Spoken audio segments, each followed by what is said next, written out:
मेरा नाम है हरिया, मैं काम करता हूँ बहुत बढ़िया, खाता हूँ खाना और रोज गाता हूँ गाना। अरे यार, आज तो बहुत देर हो गई। इस खतरनाक जंगल को देखकर तो मेरे हाथ पैर ठंडे हो गए हैं। अगर मैं वक्त पर गांव नहीं पहुंचा तो मालिक बहुत नाराज हो जाएंगे।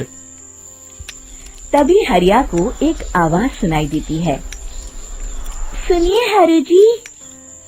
अरे, ये आवाज किसने दी? तभी हरिया को सामने कुछ दूर एक औरत खड़ी दिखाई देती है। अरे भाई, ये औरत अकेली इतनी रात को इस जंगल में क्या कर रही है? चलकर पूछना पड़ेगा। फिर हरिया अपनी बैलगाड़ी उस औरत के सामने लाकर रोक देता है और उससे पूछता है।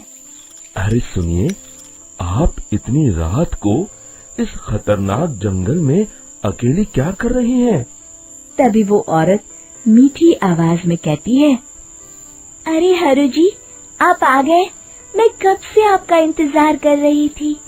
वैसे तो यहाँ से काफी लोग गुजर चुके हैं, लेकिन मैं खास आपका इंतजार कर रही थी। अच्छा, तुम सच कह रही हो? मुझे तो यकीन नहीं हो रहा है। वो क्या है ना, आज तक किसी ने मुझसे इतने प्यार से बात नहीं की। हाँ हाँ हरु जी, मैं सच कह रही हूँ। अब देर मत करिए और जल्दी से मुझे मेरे घर तक छोड़ दीजिए। हाँ हाँ, कौन सी बड़ी बात है, अभी छोड़ देता हूँ। आप मेरे पीछे बैलगाड़ी में बैठ जाइए और मुझे रास्ता बताते चलिए। फिर वो औरत हरिया की बैलगाड़ी में बैठ जाती है और हरिया बैलगाड़ी हाँकता हुआ आगे चल पड़ता है। फिर उस औरत के बताए हुए रास्ते पर चलते चलते हरिया बैलगाड़ी लेकर एक काली गुफा के आगे आकर रुक जाता है।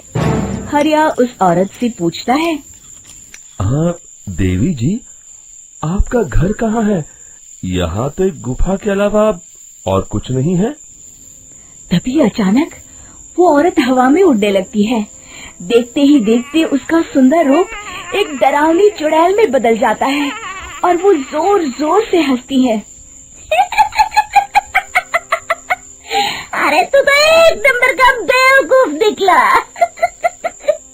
तू तो बड़ी आसानी से मेरी बातों में आ गया। अरे मर गया रे, ये तो एक चुड़ैल है।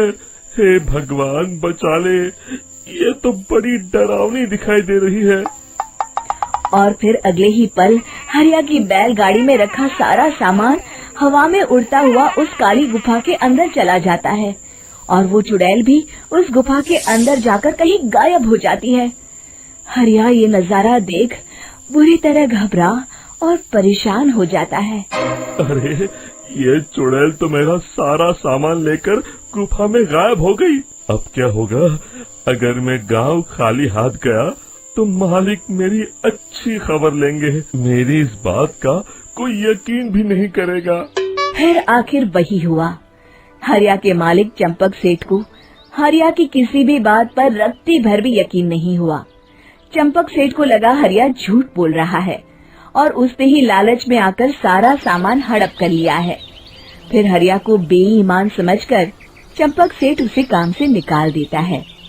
अगले दिन अपनी दुकान में परेशान बैठा चंपक सेठ गुस्से में बड़बड़ाता है। अरे, दुकान में तो सामान बिल्कुल भी नहीं है।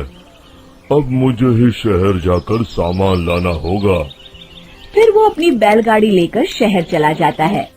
शहर से सामान लेकर जब चंपक सेठ वापस गांव लौट रहा होता है, तभी उसे एक आवाज सुनाई देती है।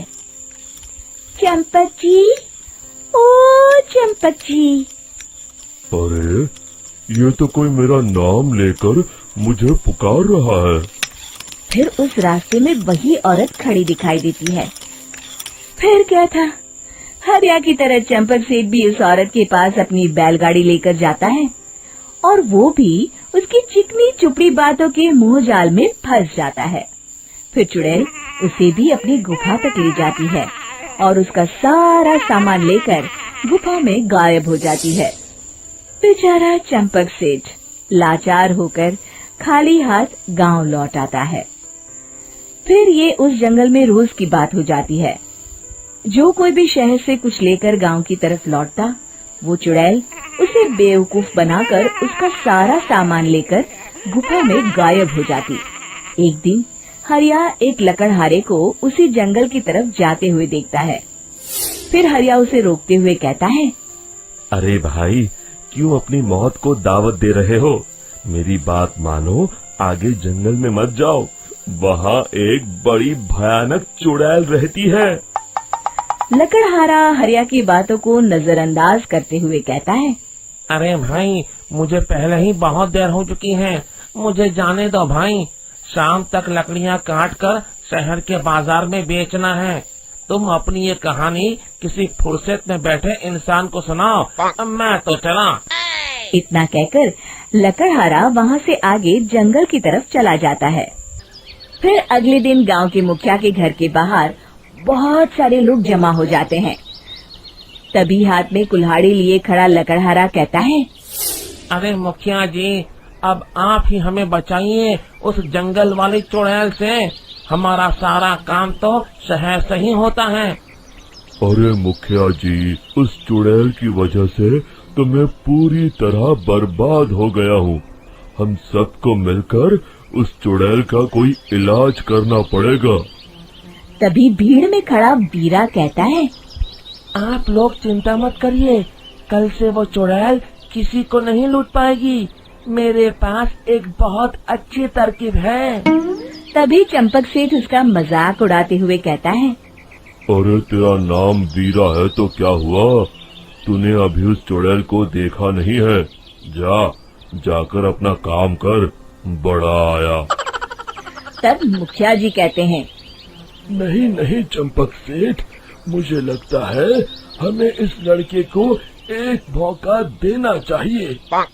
फिर सभी गांव वाले मुखिया जी की बातों से सहमत हो जाते हैं और वीरा शाम को एक बैलगाड़ी में कुछ सामान लादकर उस जंगल की ओर चल देता है।